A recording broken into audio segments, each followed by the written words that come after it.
In the ruins of Europe's final winter, when surrender and survival blurred into the same grey silence, entire divisions vanished without record. Crates sealed with the Reich's insignia disappeared into the snow. Convoys never reached their destinations, and names once whispered through intelligence channels were erased from official archives. The victors wrote history, but deep within restricted vaults from London to Moscow, fragments of another story survived, one of hidden operations, erased missions, and technologies that were never supposed to exist. These are the files that history forgot until now. Chapter 1. Operation Harbinger, the Baltic Vaults. January 1945. East Prussia was collapsing beneath the weight of the Red Army's relentless advance. Civilians and soldiers alike clogged the frozen roads to Königsberg, their convoys strafed by Soviet aircraft and swallowed by snowdrifts. Amid this chaos, a discreet column of 6 vehicles departed from a fortified depot near Rastenburg, the former Wolfschanze. The manifest listed cultural assets for evacuation under the authority of the Reich Ministry of Culture. Yet each crate bore the mark of the Heereswaffenamt and a red H seal, denoting high classification. The operation's code name, recorded only once in an encrypted telex to Berlin, was Vanishing Harbinger. According to an intercepted Abwehr transmission dated 21st January, the convoy's leader was SS Sturmbannführer Erich Mertens, a logistics officer attached to a special research detachment under Dr. Wilhelm König. König had overseen experiments involving electrokinetic propulsion at a remote installation outside Königsberg, utilizing materials allegedly derived from magnetite and synthetic alloys. Harbinger's cargo, as later speculated by Allied technical intelligence, consisted of blueprints, field prototypes, and metallurgical data intended for relocation before Soviet capture. None of the personnel on the Harbinger manifest were ever seen again. When Soviet forces reached the area weeks later, they encountered the smouldering remains of an armoured half-track near the Curonian lagoon. The snow around it was blackened, but there were no tracks leading away. Local witnesses, mostly displaced farmers, spoke of a blue-white fire in the night sky and an explosion that cracked the ice. Soviet recovery units retrieved fragments of unmarked crates from the lagoon's surface. Reports filed under the NKVD's technical division mentioned an odor of ozone and fused metal inconsistent with standard munitions. By February, all documentation concerning the site was sealed under the designation Object 12 Bolt. Decades later, in 1992, during excavation efforts near Neringa, Lithuania, a team of forestry engineers unearthed rotted wooden panels bearing faded SS insignia. Inside, wrapped in oilcloth, were brittle papers referencing Baltic Kernspeicher, Baltic core vaults. The documents were signed by König and countersigned by Mertens. One page described an installation beneath coastal stratum layer 4, accessible through maintenance tunnels originally built for a wartime fuel pipeline. No coordinates were given, but an accompanying diagram marked an inlet consistent with the shoreline south of Pryla. What lay within the so-called core vaults was never confirmed. British MI6 files declassified in 2003 revealed a fragmentary report from Operation Tidehold, an Allied post-war mission aimed at securing German experimental technologies in the Baltic region. A field operative, Captain James Havelock, noted that a Soviet detachment has cordoned off the coastal zone, citing contamination concerns. His last recorded observation, dated 18th August 1946, mentioned activity at night under floodlights, and rail cars transporting sealed containers aboard eastbound trains. Havelock's subsequent dispatches ceased abruptly. His service record lists him as missing in theatre. Soviet engineering archives uncovered in Kaliningrad after 1991 contain oblique references to Project Voron, Project Raven, an initiative involving recovered German magnetic field devices. The associated schematics, though largely incomplete, match descriptions from Koenig's papers. The surviving fragment of one technical drawing depicts a cylindrical structure labelled Kernleiter, surrounded by alternating polarity coils. The energy signatures suggested by the design exceed wartime German electrical capacity, leading some researchers to suspect it was either theoretical or designed to be powered externally, possibly through experimental turbine converters rumoured to have been tested at Peenemünde. Further deepening the mystery, a classified NATO memorandum from 1959 later declassified under FOIA, described persistent magnetic anomalies detected off the Lithuanian coast during hydrographic surveys. The report, signed by Commander Thomas Reed of the Royal Navy, notes instruments registering residual magnetic distortion inconsistent with geological composition. The readings were strongest along a line extending westward from the former Königsberg sector, precisely toward the Curonian Lagoon. Reed concluded his note with a remark: "If this was a wartime installation, its field remains active." Forensic metallurgists who examined the surviving crate fragments in 1993 found traces of an alloy not listed in any German or Soviet registry. The compound contained cobalt, chromium, and an unknown rare earth element later identified as yttrium, used decades later in high-frequency superconductors. The discovery reignited speculation that Operation Harbinger may have been part of a late-war effort to weaponize electromagnetic propulsion or develop advanced communication systems immune to Allied jamming. Yet no complete prototype or core component has ever been recovered.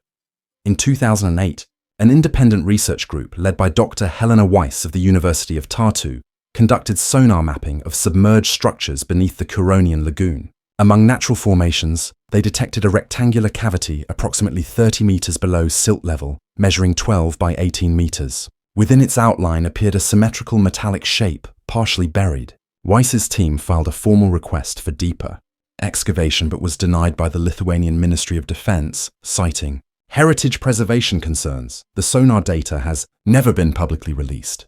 Survivor testimony from local residents provides unsettling corroboration. In 1946, Lithuanian fisherman Petras Dabrukas described being forced by Soviet troops to haul strange metal frames from the ice under armed supervision. He later recounted that one of the objects emitted a low humming sound, even after being exposed to open air. Dabrukas disappeared the following winter. No records of his detainment exist. His family retained a single photograph, blurred and grainy, depicting a cylindrical casing with ridged panels, eerily similar to Koenig's sketches. What emerged in the decades following Harbinger's disappearance was a pattern of silence enforced at the highest levels. Soviet records labeled every related incident meteorological anomaly or hazardous material incident. Western intelligence, for its part, dismissed the affair as wartime rumor, yet internal correspondence between MI6 and the CIA's Technical Services Division hints otherwise. One memorandum, dated 14th July 1954, reads, "Recovered German documents from Baltic sources correspond to reports of unidentified magnetic disturbances in the region. Potential relevance to experimental radar or field propulsion systems. Recommend continued monitoring under Project Greyhaven." By the 1970s, Greyhaven's Baltic files were transferred to NATO's Science and Technology Directorate. The most recent entry, from 1983, notes residual field persistence detected at 54.37 magnetic inclination, amplitude diminishing annually. No further studies were conducted after the fall of the Soviet Union. Today, access to the original Harbinger dossier is restricted under Section 12C of the Bundesarchive's security protocols. Among historians, the fate of Operation Harbinger remains one of the most contested mysteries of the war's endgame. Some argue it was a desperate evacuation of experimental weaponry meant to delay Soviet capture. Others insist it concealed evidence of an early attempt to manipulate electromagnetic fields, technology decades ahead of its time. Whatever its true purpose, every attempt to uncover the Baltic vaults has been met with obstruction, disappearance, or official denial. If the crates resting beneath the Curonian ice indeed contain the remains of Koenig's research, they may hold more than blueprints. They may hold proof that, in its final hours, the Reich pursued a form of warfare that defied the limits of known physics, a weapon never deployed, never declassified, and never meant to surface again. And beneath the quiet waters of the Baltic, the silence of Operation Harbinger endures. Chapter 2. The Warsaw Cipher and the Broken Line. In September 1939, as German divisions rolled across Poland and the Wehrmacht encircled Warsaw, the cryptologic section of the Polish Cipher Bureau was ordered to destroy all sensitive materials. Most of the archives were burned at Pyry, south of the capital. Yet fragments survived: blueprints, cipher tables, fragments of the Enigma's wiring matrix. Among those believed to have perished was a mathematician identified only by the codename Linden. No official personnel file exists under that name. but a 1946 British intelligence memorandum lists him as missing, presumed executed. What remains suggests a different fate. Before the invasion, Linden had been part of the Polish Cipher Bureau's Section BS4, responsible for code analysis of Axis diplomatic traffic. Surviving testimonies from colleagues reference him as a quiet man of 33, formerly of the University of Lwów, adept in number theory and electrical engineering. When Warsaw fell, he was last seen loading wooden crates onto a truck bound for Brest, accompanied by 2 soldiers from the 9th Signal Battalion. The truck never arrived. German occupation records show a checkpoint report noting an unregistered vehicle confiscated near Siedlce on 3rd October 1939. Beyond that, nothing. 5 years later, in November 1944, Allied intercept units at Bletchley Park began to log anomalies in Enigma decrypts. Certain transmissions, originating from eastern Poland, exhibited an uncharacteristic mathematical pattern, an alternative offset sequence inconsistent with known German cipher procedures. The analysts labeled the anomaly Cipher Delta L. The internal memo describing it was signed by Commander Alistair Denniston, head of the Government Code and Cipher School, who wrote, "Delta L utilizes recursive permutations resembling Polish pre-war methods. Possible rogue source or adaptive algorithmic reintroduction. British Section E8 tasked an OSS field cell with tracing the origin. The mission, codenamed Operation Broken Line, began in early 1945 under the supervision of Major Robert C. Halsey. Field. Reports recovered after the war describe makeshift radio stations, broadcasting encrypted bursts from the ruins near Krakow and Zakopane. The transmissions followed no consistent schedule, but each contained strings of numbers that corresponded to geographical coordinates along the Tatra Mountains. Allied direction-finding equipment triangulated the signal to an abandoned railway tunnel outside Nowy Targ. When Halsey's team entered the tunnel in March 1945, they found no transmitters, only cables cut at both ends, leading into the rock. Inside one of the rusted signal boxes was a folded page of logarithmic tables marked with the initials LS, later cross-referenced with pre-war Polish university rosters. This matched a mathematician named Ludwik Świerczyński, who vanished in 1939. Whether he was Linden or merely an associate remains uncertain. Soviet intelligence files declassified after 1991 contain parallel references to an unidentified code network active in southern Poland between 1944 and 1946. NKVD Report No. 21712, dated 2nd February 1945. Mentions enemy agents transmitting mathematical radio bursts, possibly German-trained. However, linguistic analysis of one captured notebook indicated Polish origin encryption techniques. The Soviets referred to it as Object Linden and allegedly detained several radio operators in Zakopane, though no formal charges or records of execution survive. One surviving OSS cable from June 1945, unearthed in the US National Archives, describes the recovery of a damaged Enigma machine from the same region. The rotor wheels bore non-standard notches, carved by hand, introducing new cipher steps. The accompanying notes referenced feedback path reflection reversal, an experimental method for double encoding without mechanical limitation. The handwriting matched pre-war samples of Świerczyński. Analysts at Bletchley concluded it was an attempt to create a self-correcting cipher, one that could adapt mid-transmission, rendering interception nearly impossible. For the Allies, the implications were staggering. If a rogue mathematician had developed a superior encryption model using German machinery, both sides of the war would have had reason to silence him. A British memo dated 12th of August 1945, stamped top secret, reads, "Potential risk of independent cipher intelligence within Polish underground. Repercussions for post-war communications security. Recommend neutralization or integration." By 1947, remnants of the so-called Broken Line network appeared again in intercepted Soviet traffic. The encryption sequence mirrored Delta L's recursive pattern. An American cryptanalyst at Arlington Hall, Lieutenant Sylvia Roth, noted the eerie resemblance. This structure replicates Linden's offset, either imitation or direct continuation under Soviet oversight. Declassified NSA correspondence from the early 1950s confirms that similar algorithms reappeared in the earliest forms of Soviet one-time pad systems, yet no formal acknowledgement was ever made. In 1961, during an archival review at the British Foreign Office, a locked folder labelled Delta L was discovered in the forgotten sub-basement of Hanslope Park.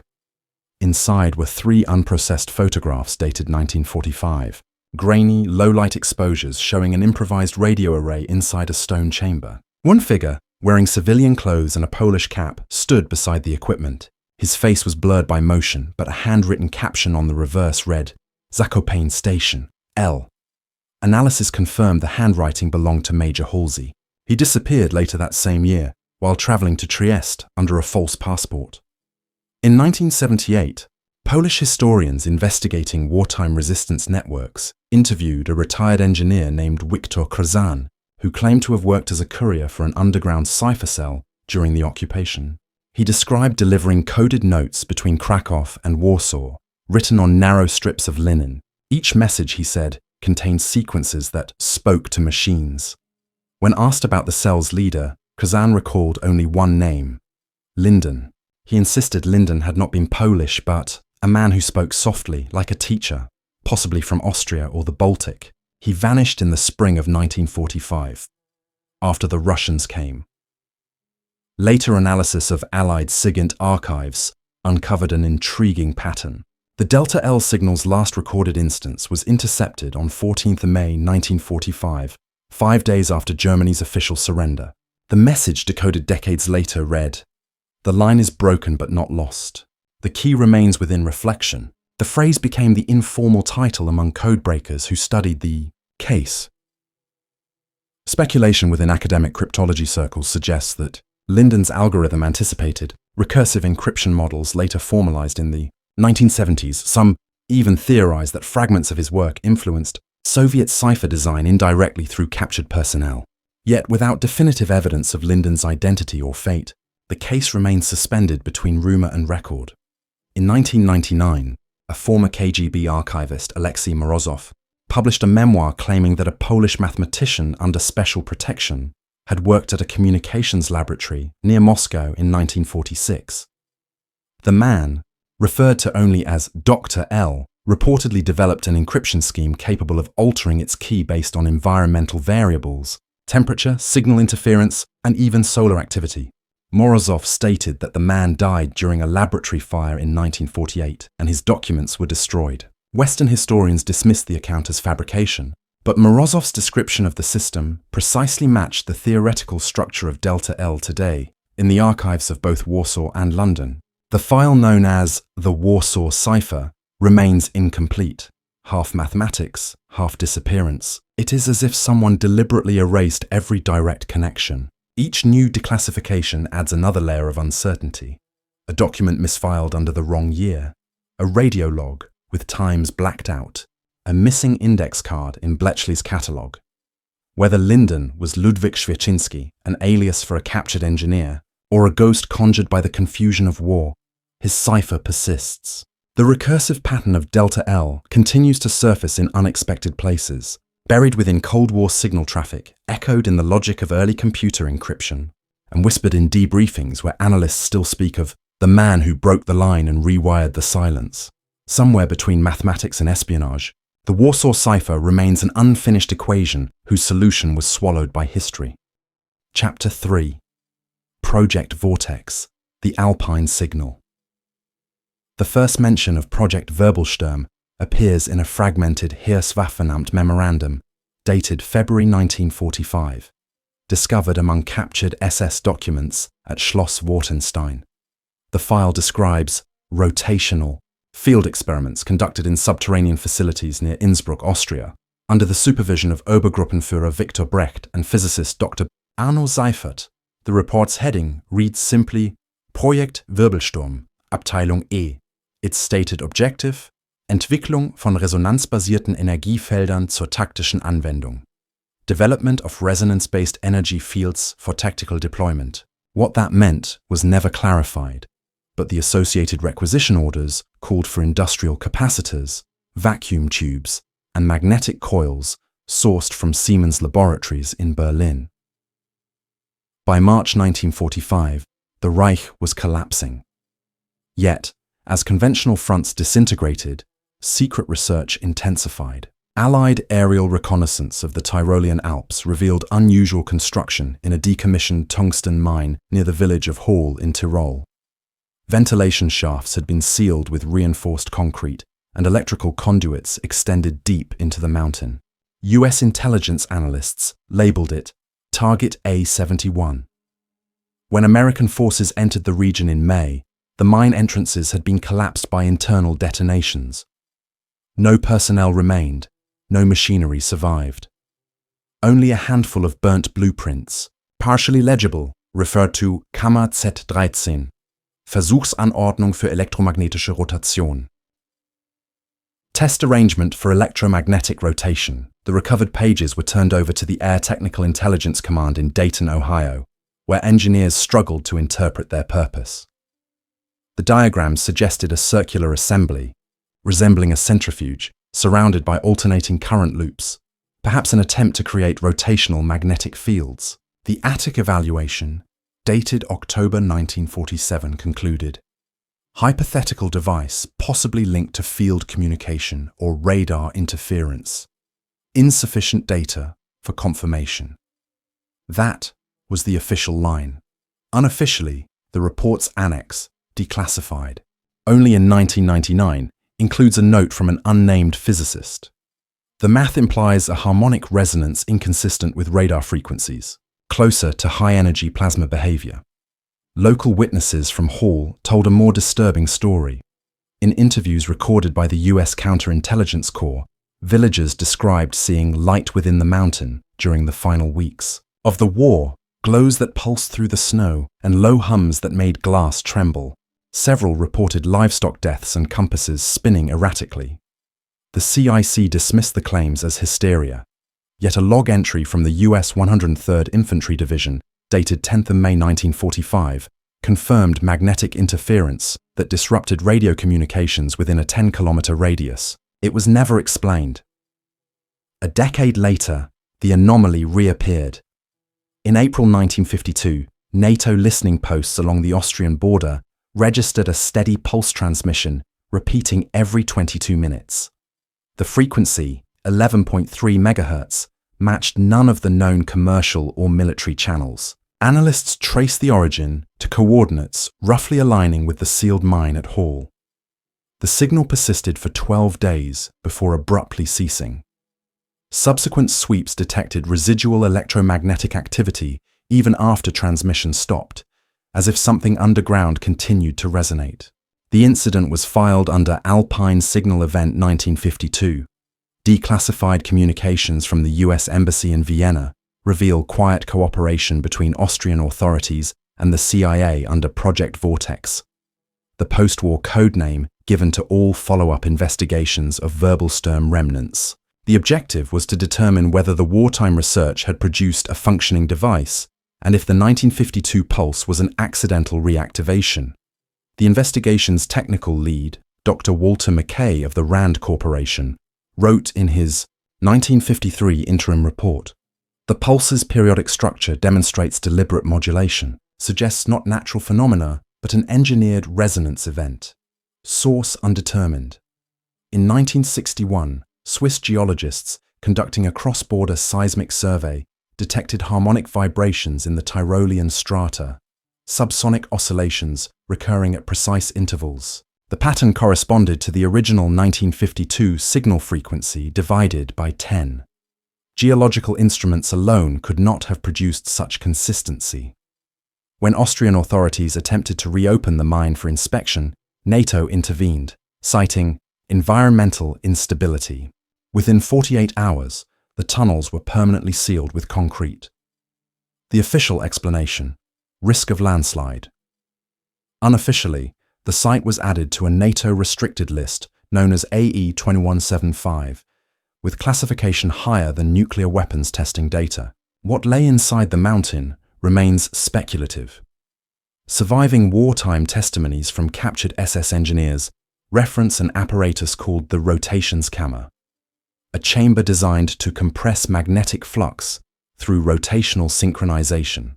Dr. Seifert's assistant, interrogated in 1946, claimed the experiment aimed to generate a self-sustaining field envelope capable of neutralizing radar detection. The description predates by decades the concept of electromagnetic stealth. Other witnesses suggested the device malfunctioned during initial activation, producing violent field distortions. One report noted, "Pressure without wind, sound without echo." No remains of the apparatus were ever recovered. During the Cold War, Western intelligence agencies monitored the region for unexplained transmissions. In 1969, an NSA signal analysis documented a faint recurrence of the Alpine frequency, 11.3 MHz, lasting approximately 9 seconds.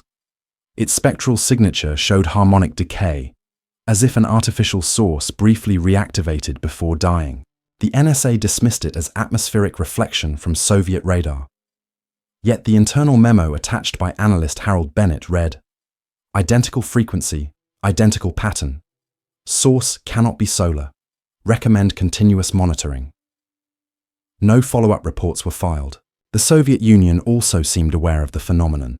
A 1971 KGB field assessment obtained after the fall of the USSR references NATO field emitter concealed in Austrian mountains, residual wartime German origin. The report concluded with a cryptic line, "The mountain still sings." Cross-comparison with NATO's own environmental data from that period reveals unexplained radio silence zones in the same region, areas where both civilian and military communications briefly failed for no apparent reason. By the 1980s, with technology advancing and secrecy eroding, Project Vortex faded from active intelligence circulation. Yet civilian researchers occasionally stumbled upon fragments. In 1984, Austrian electrical engineer Klaus Richter independently detected an electromagnetic hum while testing resonance equipment near Innsbruck. The frequency, 11.3 MHz. Richter's report was published briefly in a local technical journal before disappearing. He was later hired by a defense contractor in Munich and refused all interviews thereafter. When declassification initiatives in the early 2000s revealed partial NATO files, researchers pieced together the timeline. Wartime research in field resonance, post-war signals consistent with experimental reactivation, and continuing suppression of access. One page from a 1957 memo remains unredacted. It reads, "Subject exhibits cyclical activation linked to magnetic drift and atmospheric charge variance. If natural, it is the only one of its kind. If artificial, the originator achieved resonance stability beyond known capability." Geophysical scans of the Tyrolean Alps conducted in 2015 revealed dense metallic anomalies at depths matching the sealed tunnels. The Austrian government, when questioned, cited wartime waste containment. However, independent consultants noted the pattern's geometric symmetry, unnatural for collapsed infrastructure. The chamber beneath the mountain remains sealed, its composition unknown. Satellite magnetometry continues to show residual flux, faint but measurable. Those who study the case agree on one point. Something beneath the Austrian Alps still operates, however faintly, 70 years after the war. Whether it was a failed experiment, a prototype power source, or a weapon designed to manipulate fields themselves, its signal occasionally whispers through the static of shortwave radios. Amateur enthusiasts claim to have captured it, pulses at 11.3 MHz, lasting seconds, repeating with perfect precision. The source always triangulates back to the same coordinates, and so the mountain hums. Beneath the concrete and ice, the resonance endures. The Allied engineers who once labelled it Vortex may never have understood its true purpose. Was it meant to shield, to communicate, or to annihilate? The files end where the signal begins, a single frequency repeating into silence, as if waiting for a listener who still remembers the war. Chapter 4. The Odessa Blueprints, Echoes of the Fourth Reich. By the summer of 1945, as Europe smouldered in the aftermath of surrender, Allied war crimes investigators encountered an unusual pattern in captured German industrial archives. Entire divisions of SS engineers had vanished, whole laboratories stripped clean, their records burned or relocated. Yet, amid the chaos, A thread persisted through coded financial transactions, phantom companies, and false export manifests. It would later be named Die Organisation der ehemaligen SS-Angehörigen, the Odessa network. Public imagination reduced it to a smuggling route for fugitive Nazis. But within declassified MI6 memoranda, another term appears, one erased from most post-war documents. Eisenklang, iron resonance.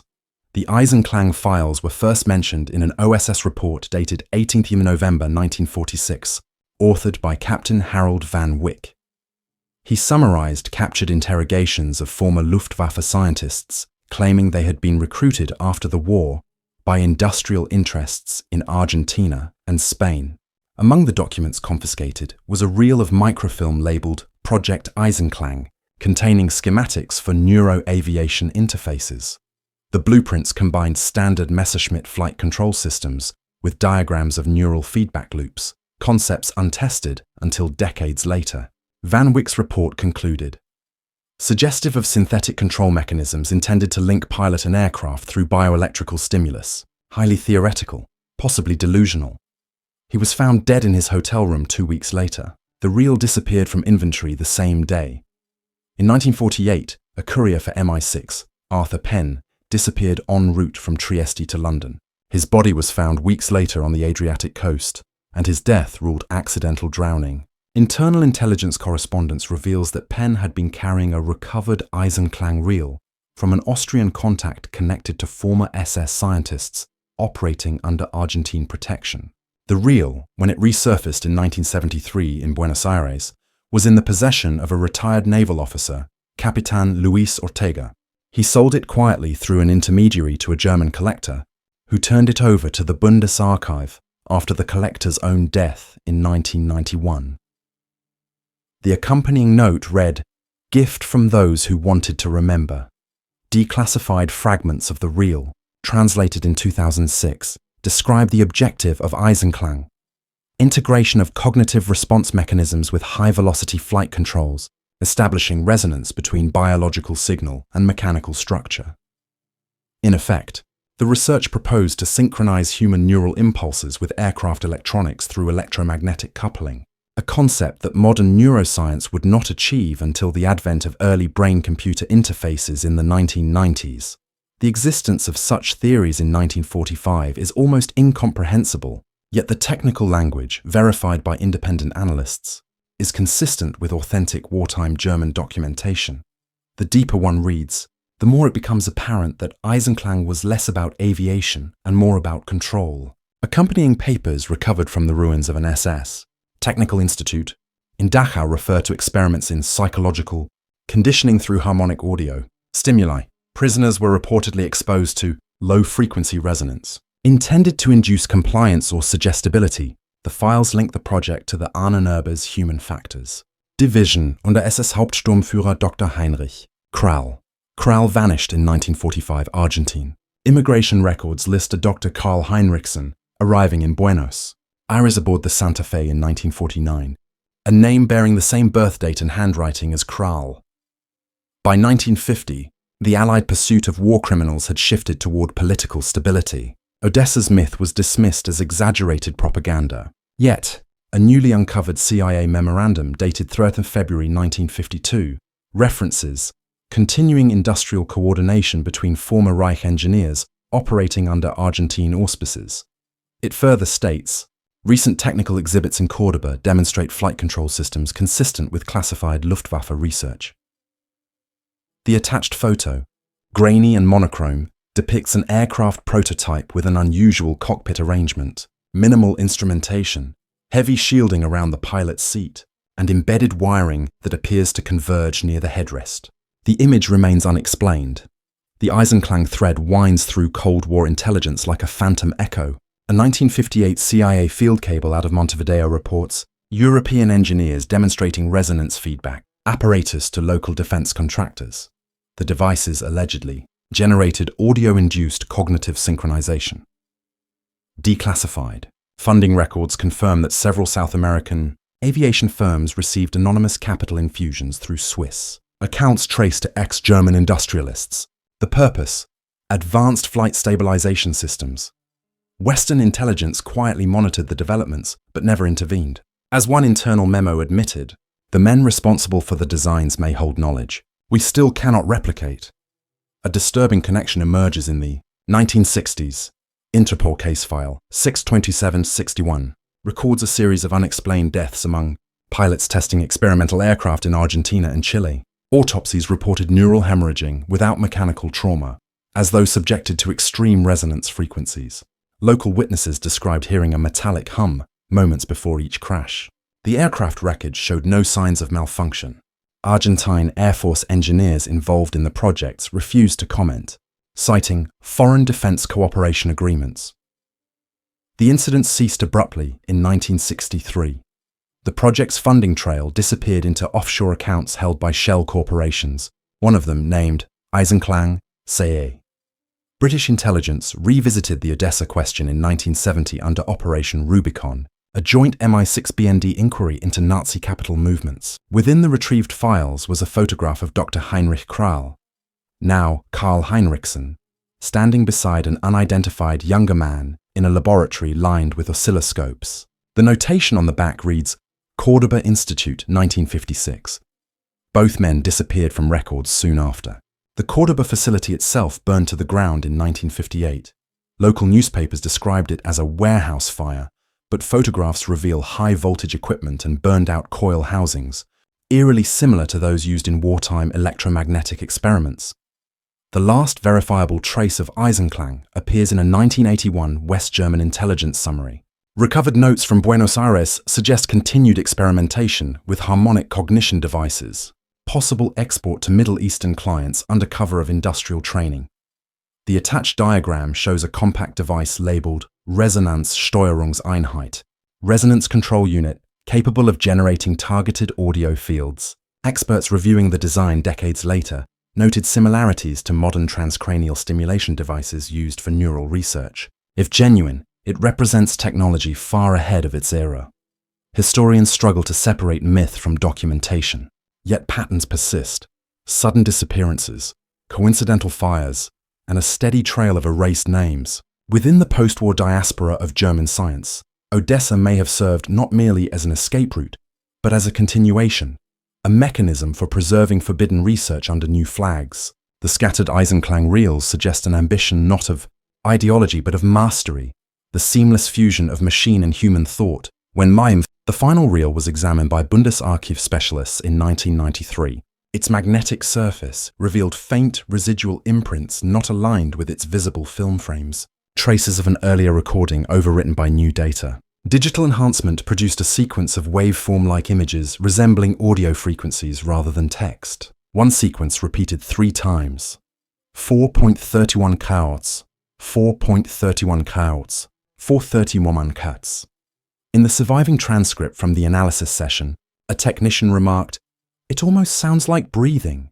Perhaps the name Eisenklang, iron resonance, was more literal than anyone understood. It was not the echo of engines or weaponry, but of a deeper idea, that obedience and control could be harmonized into the body itself. Whether it succeeded or not remains uncertain. What is clear is that every investigator who touched the Odessa blueprints found themselves staring into the same silence, a silence that hums like a forgotten frequency in the steel of the past.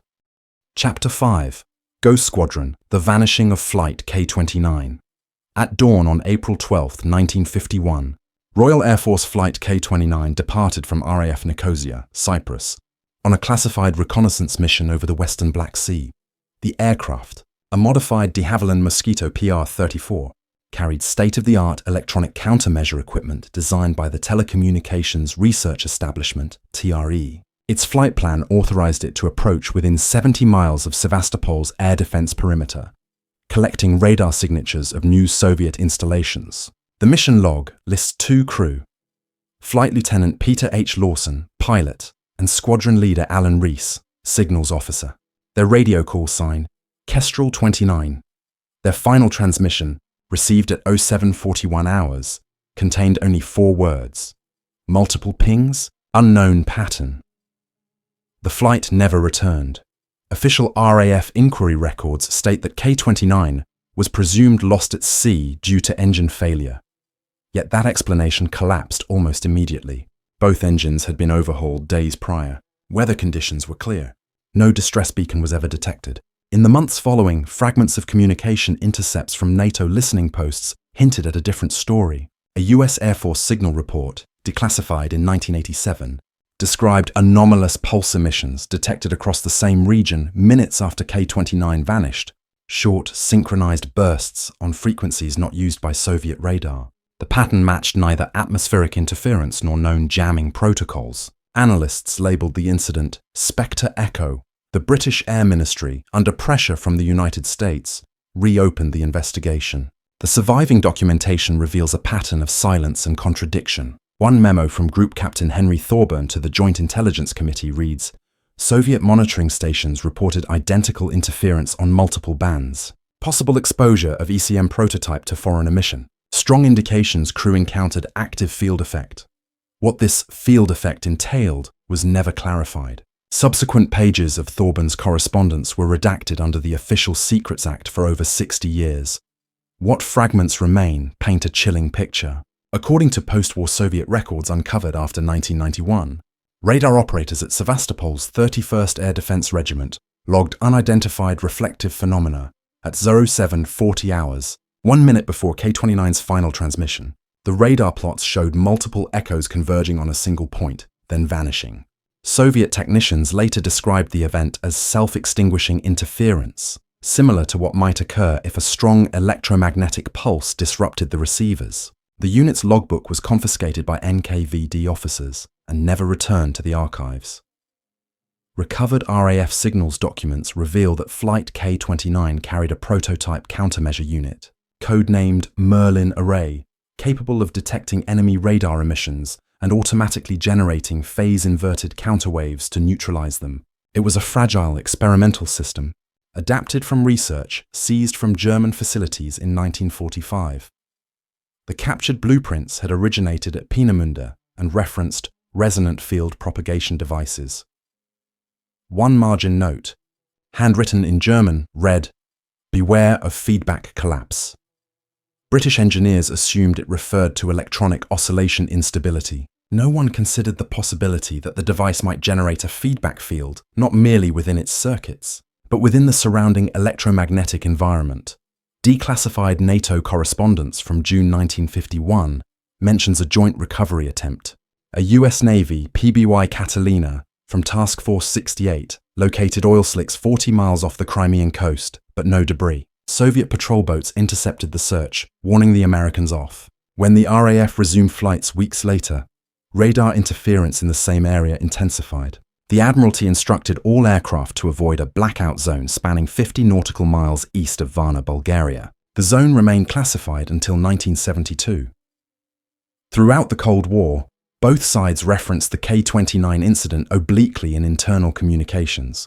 A 1960 CIA technical memo notes, persistent frequency anomalies detected near former K-29 flight path. Possible residual echo of wartime German radar experimentation. British internal documents suggested something darker, that the lost aircraft had triggered or encountered a dormant field, perhaps a relic of experiments conducted in occupied territories during 1944-45.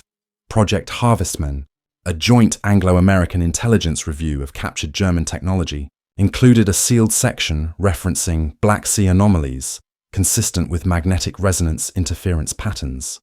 Most of its contents remain withheld. In 1969, a KGB defector named Colonel Pavel Grishin was debriefed at Camp King, Germany. His testimony described a covert Soviet investigation into an Anglo machine that disappeared into light. Grishin produced a single page from an internal report titled Spectre Protocol 9. The document claimed Soviet divers located a debris field at depth, including one aircraft wing showing signs of molecular displacement consistent with thermal shock, but absent of combustion. The page ended with an order: seal the site. No further dives authorized. Grishin died in an automobile accident 3 days after his debriefing. Technicians who examined Merlin's surviving twin prototype at RAF Farnborough in 1952 noted unexplained damage to its magnetron housing, metallic pitting resembling micro-arcing. The device emitted residual static discharge for weeks after power down. One scientist described hearing a faint oscillation like heartbeat from the coil assembly. The lab report concludes, self-induced magnetic resonance, possibly unstable under high-frequency reflection. Recommend indefinite storage. The prototype was sealed within an armored crate and never tested again. Its current location is listed as Facility 13, Porton Down. Modern researchers studying K-29's last known transmission note the peculiar phrasing of the message. Multiple pings, unknown pattern. In radar terminology, ping refers to reflected pulses. For Lawson and Reese to have reported multiple simultaneous reflections suggests the aircraft was receiving echoes not from external objects, but from itself, from delayed copies of its own signal bouncing back from an undefined field. Some engineers hypothesize the Merlin array could have formed a standing electromagnetic wave strong enough to distort radar and radio propagation. If the amplitude rose beyond tolerance, the aircraft might have become enveloped in a field dense enough to sever communications, and perhaps even disintegrate its structure. At the molecular level, satellites. Bathymetry conducted by Bulgarian researchers in 2009 identified a metallic anomaly approximately 100–400 meters beneath the Black Sea near the last known coordinates of K-29. The shape measured roughly 13 meters in wingspan, consistent with a mosquito airframe, yet the metal composition produced inconsistent magnetic readings, as if alternating between ferromagnetic and diamagnetic states. Attempts to recover samples were blocked by international restrictions. Unconfirmed reports claim that sonar operators experienced temporary disorientation and ringing in the ears during the scan, ceasing only when the equipment was powered down. Every investigation ends in silence. Flight records, maintenance logs, and personal correspondence from the K-29 crew were systematically destroyed or misplaced. The RAF officially closed the case in 1954, citing loss due to operational hazards. But one handwritten note remains in the surviving margin of Squadron leader Reese's journal, recovered from his locker after his disappearance. It reads, "The old frequencies whisper louder each night. If I hear them again, I'll know we've gone too far." 70 years later, the Black Sea remains one of the most monitored bodies of water on Earth. Yet amateur radio enthusiasts still report brief bursts of static resembling Merlin's original transmission pattern. The sequence repeats at irregular intervals, fading in, then out, like the echo of something trapped between frequencies. Military agencies deny its existence. Official statements attribute it to atmospheric scatter or equipment faults. Still, those who have studied the data know the numbers are too precise, the timing too deliberate. It is as if Flight K-29 never truly vanished, but remains suspended in transmission, caught in a recursive signal loop between past and present, its pilots broadcasting from a silence that hums beneath the static of the living world. The last entry of the RAF incident report, filed in neat handwriting by Group Captain Thorburn, contains a single annotation in red ink. Subject: Kestrel 29, possible resonance event. Further inquiry not advised. Somewhere between what history records and what history allows to be remembered lies a vast and echoing silence. Files were sealed, names erased, experiments reclassified into new acronyms that still surface in redacted defense budgets today. The men who conducted these operations are gone, yet their inventions hum quietly in modern circuits, their research reborn under different flags. The question that lingers, uncomfortable, unavoidable, is not whether these projects ended, but how far their echoes continue beneath our everyday technologies. Somewhere, deep within a locked vault or an unnamed lab, the hum persists. And maybe, just maybe, it's still calling back.